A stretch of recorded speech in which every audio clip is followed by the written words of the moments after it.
90 రోజుల కోర్సు పూర్తి చేస్తే చాలు 100% ప్లేస్మెంట్ సపోర్ట్ తో సాఫ్ట్వేర్ జాబ్ మీ సొంతం. వెంటనే కోడ్ జ్ఞాన్ డెస్టినేషన్ ని సంప్రదించండి. నమస్కారం ఉమా గారు. నమస్తే అమ్మా. రాశుల వారి కనుక మనం చూస్తే ఎస్పెషల్లీ తులారాశి వారు, మీరు ప్రీవియస్ వీడియోలో కూడా చెప్పడం జరిగింది, వాళ్ళకి ఎక్కువగా హెల్త్ రిలేటెడ్గా ఎక్కువగా బాధపడుతూ ఉంటారు.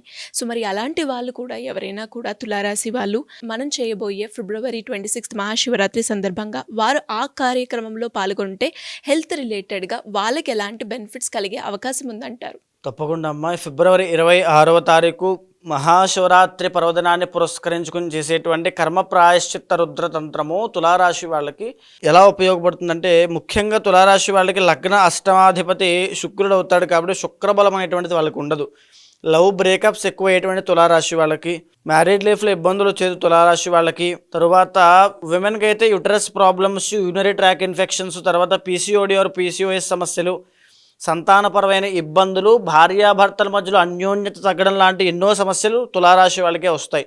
ఇంటర్నల్ జాతకం కూడా చూసుకోవాలి అండ్ ఖచ్చితంగా మేజర్గా బ్లూ ప్రింట్ గోచార పరంగా. అండ్ ఇంకొకటి 3rd and 6th లార్డ్ గురుడు అవుతాడు కాబట్టి 6వ స్థానంలో అంటే గురుబలం కూడా లేదు కాబట్టి, అండ్ ఇప్పుడు కూడా ప్రజెంట్ వాళ్ళకి గురుబలం లేదు. సో ఈ ప్రజెంట్ టైంలో కూడా వాళ్ళు ఆర్థిక సమస్యలతో చాలా ఇబ్బంది పడుతున్నారు. ఈ మాట వాస్తవము, కావాలని మీరు ఆత్మవిమర్శ చేసుకోండి. రుణ బాధలు, అప్పులు, అసలు ఎప్పుడూ తలవంచరు చేయి చాచని వీళ్ళు ఆ పరిస్థితికి వస్తానా అనేటువంటి భయంతో ఇబ్బంది పడుతూ ఉన్నారు గురుబలం లేక. ఏ పని చేసినా అందులో ఆటంకాలు, పనులన్నీ వెనక్కి వెళ్ళడము, తర్వాత విజయం లేకపోవడము, తర్వాత సంతానం కోసం ప్రయత్నం చేస్తున్న వాళ్ళకి కూడా అపజయమే. ఇది కూడా వాళ్ళకి తెలుస్తుంది ఖచ్చితంగా. అదేవిధంగా గురుబలం లేకపోవడం వల్ల రాజకీయ రంగంలో ఉన్నవాళ్ళు, డబ్బుతో వ్యాపారం చేసేవాళ్ళు, వీళ్ళకి కూడా అశుభము అంటే కలిసి రాకపోవడం లాంటివి ఎన్నో జరుగుతూ వాళ్ళకు ఉన్నాయి కూడా. బికాస్ గురుబలం లేదు. డిఫాల్ట్గా గోచారంలో వాళ్ళకి గురుబలం లేదు అండ్ ఇప్పుడు కూడా గోచార పరంగా గురుబలం లేదు. ఇంక ఇంటర్నల్ జాతకంలో వాళ్ళకి గురుబలం లేదు అనుకోండి, విపరీతమైన సమస్యలు పడతారు, చాలా ఇబ్బందులు పడతారు. సో అయితే అదేవిధంగా ఈ యొక్క తులారాశి వాళ్ళకి జాతక పరంగా ఇప్పుడు 12th హౌస్లో కేతు సంచరిస్తున్నాడు. ఇంకా కొంతమందికి అయితే మేము ఈ కష్టాలను చూసి ఈ బాధలు పడి మాకు ఇంకా ఓపిక లేదు, మేము దేవుణ్ణి కూడా నమ్మే ప్రసక్తి లేదు అనేటువంటి స్థాయికి వెళ్ళిపోయిన వాళ్ళు తులారాశి వాళ్ళు ఉన్నారు. ఈ మాట వాస్తవము. 6వ స్థానంలో శుక్ర రాహుల సంచారం ఇప్పుడు నడుస్తోంది. వ్యసన పరులు, జూదరులు, వీళ్ళు ఇద్దరూ కూడా వెరీ కేర్ఫుల్గా ఉండాలి. విపరీతమైన ధన నష్టం, డబ్బులు నిలబడకపోవడం, వృధా ఖర్చులైపోవడం, అనుకున్న ప్లాన్స్ అన్ని వెనక్కి వెళ్ళడం, రావాల్సిన డబ్బులు కూడా ఆగిపోవడం. 5th హౌస్లో శని, రవి, బుధులు సంచరిస్తూ ఉన్నారు. దీనివల్ల ప్రేమ వ్యవహారాల్లో అపజయం పొందడము. మీరు చూసుకున్నారనుకోండి, ఈ వారం కూడా, ఈ మాసం కూడా వాళ్ళకి ఓన్లీ 1 ప్లానెట్ శుక్రుడు మాత్రమే అనుకూలంగా ఉన్నాడు. మిగతా 8 ప్లానెట్స్ వీళ్ళకి ఫేవరబుల్గా లేవు. వీళ్ళకి ఈ యొక్క మాసాలన్నీ కూడా విపరీతమైన కష్టాలు కనబడుతున్నాయి. ఈ కష్టాలన్నీ ఎందుచేత వస్తున్నాయి, ఏం చెయ్యాలి అనుకుంటే ఏమీ కంగారు పడద్దు. కర్మ ప్రాయశ్చిత్త రుద్రతంత్రము మహాశివరాత్రి పర్వదినాన్ని పురస్కరించుకుని చేసేటువంటి కార్యక్రమంలో పాల్గొనండి. ఎవరికైతే ఈ ఆరోగ్యపరమైన ఇబ్బందులు ఉన్నాయో, ఎవరికైతే ఈ మ్యారీడ్ లైఫ్లో ఈ ఉమెన్కి ఆరోగ్యపరమైన సమస్యలు ఉన్నాయో చెప్పుకోలేనివి, తర్వాత ఎవరికైతే సంతానం కలగక ఇబ్బంది పడుతున్నారో, ఎవరికైతే భార్యాభర్తల మధ్యలో అన్యోన్యతా లోపం కనబడుతోందో, ఎవరికైతే ప్రేమ వ్యవహారాలు లవ్ బ్రేకప్స్ అయ్యి రిలేషన్షిప్లో ఇబ్బందులు పడుతూ డిప్రెషన్లో ఉన్న వాళ్ళు చాలామంది ఇప్పుడు ఉన్నారు. వాళ్ళైనా లేకపోతే ఎవరైతే 9th and 12th విదేశీ యోగం కోసం ప్రయత్నం చేస్తూ విఫలం అవుతున్న వాళ్ళు, ఖచ్చితంగా విదేశీ యోగం ఉంటుంది, కానీ కొన్ని ఆటంకాలు వస్తాయి అంతే. ఆ ఆటంకాలు తొలగిపోవడానికైనా, ఏ కారణం చేత ఏ ఇబ్బందులు రాకుండా ఉండడానికైనా కర్మ ప్రాయశ్చిత్త రుద్ర తంత్రంలో పాల్గొనండి. పితృశాపాలు, సర్పదోషాలు, కుజదోషము, తరువాత బ్రహ్మహత్యా పాతకములు, ఉపపాతకములు, మహాపాతకములు ఇవన్నీ కూడా నశించిపోతాయి. పరమేశ్వరుడు యొక్క ఆది దంపతుల యొక్క అనుగ్రహం కలుగుతుంది. జన్మకో శివరాత్రి అంటారు. ఈ శివరాత్రిని తులారాశి వాళ్ళు సద్వినియోగం చేసుకోండి. రాబోయే రోజుల్లో వీళ్ళకి షష్టగ్రహ కూటమి వల్ల 6వ స్థానంలో 6 గ్రహాలు కలవబోతున్నాయి. వీళ్ళకి ఆరోగ్యపరమైనటువంటి తీవ్రమైన ఇబ్బందులు రాబోతున్నాయి. అప్పుల పాలు అవ్వబోతున్నారు. శత్రువులు వీళ్ళని అణిచివేయాలనేటువంటి ఉద్దేశంతో వీళ్ళ యొక్క జీవితం ఎన్నో ఒడిదుడుకులు ఎదుర్కొనేటువంటి సూచనలు ఉన్నాయి. ఈ 6th హౌస్లో జరగడం అనేటువంటి చాలా ఇబ్బంది. వెరీ కేర్ఫుల్గా ఉండండి. మీ జీవన విధానము, నిత్య జీవన విధానం, డైలీ రొటీన్లో కూడా ఎన్నో ఇబ్బందులు వస్తాయి.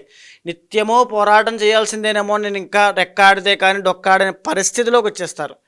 బికాజ్ గురుబలం కూడా లేదు కాబట్టి ఖచ్చితంగా కర్మ ప్రాయశ్చిత్త రుద్రతంత్రంలో పాల్గొనండి. ఈ మహాశివరాత్రి వెళ్ళిపోతే ఈ సదావకాశాన్ని మిస్ అవుతారు. తప్పకుండా ఈ కర్మ ప్రాయశ్చిత్త రుద్రతంత్రంలో పాల్గొనండి. మీకు మీ కుటుంబ సభ్యులకు కూడా తెలియజేయండి. వాళ్ళు ఏ రాశి అయినప్పటికీ కూడా మనది ఏ సమస్య అయినా కారణము కర్మనే కాబట్టి ఆ కర్మ తొలగింది అంటే ఆ రోగం తగ్గుతుంది, ఆ ఇబ్బందులు పోతాయి. ఖచ్చితంగా అనుభవంతో చెప్తున్నాను. ఈ కార్యక్రమంలో పాల్గొన్న ప్రతి ఒక్కరికి కూడా అద్భుతమైన మార్పులు ఉంటాయి. వచ్చిన ప్రతి ఒక్కరికి కూడా అద్భుతమైనటువంటి మంత్రాన్ని ఉపదేశం ఇస్తాను. గురుగారు, మీరు చెప్పినట్టుగానే రాశిలో వారిగా కూడా ఎవరైనా కూడా జాతకరీత్యా ఎదుర్కొన్న సమస్యలకి కావచ్చు, లేదు అంటే కర్మను దాన్ని తొలగించుకోవాలి, ఈ మహాశివరాత్రి రోజు మీరు చేసే కార్యక్రమంలో పాల్గొనాలి అంటే ఎలా ఉంటుంది? తప్పకుండా అమ్మా. ప్రతి ఒక్కరూ ఎవరైనా సరే, అంటే నేను ఇప్పుడు రాశుల పరంగా వాళ్ళు ఎందుకు చేసుకోవాలి, ఆ కారణం ఏమిటి, వాళ్ళు అనుభవించేటువంటి కష్టం ఏమిటి, కర్మ ఏంటో వివరించాను. కానీ ఆ రాశులు కాకుండా ప్రతి ఒక్కరూ శివార్చన చేయడం అనేటువంటిది మన బాధ్యత. ఎందుకనంటే శివుడు అత్యంత బోలాశంకరుడు. ఆయనకు ఒక చెంబుడు నీళ్లు పోస్తే పులకించిపోతాడు, మారేడు దళాలతో ఆయనకు అర్చన చేస్తే పరవశించి పోతాడు. అలాంటి శివుడికి అత్యంత ప్రీతికరమైన రోజు మహాశివరాత్రి. ఆ రోజుని సద్వినియోగం చేసుకున్న వాళ్ళు ఎవరైనా సరే, ఉదాహరణకి మీరు తీసుకోండి, రావణాసురుడు సైతము రాక్షసుడు, అధర్మపరుడైనటువంటి రాక్షసుడికి కూడా స్వామి వరాలు ఇచ్చాడు. భక్తిని మాత్రమే కొలమానంగా చూసేటువంటి మహాదేవుడి యొక్క అత్యంత ప్రీతికరమైన రోజుది. మీకు ఏ పని అవ్వాలన్నా కర్మ ప్రాయశ్చిత్త రుద్ర తంత్రంలో పాల్గొనండి. ఎలాంటి సమస్యలున్నా కర్మ ప్రాయశ్చిత్త రుద్ర తంత్రంలో పాల్గొనండి. ఎలాంటి కోరికలున్నా కర్మ ప్రాయశ్చిత్త రుద్ర తంత్రంలో పాల్గొనండి. ఆది దంపతుల యొక్క సంపూర్ణ అనుగ్రహాన్ని పొందండి.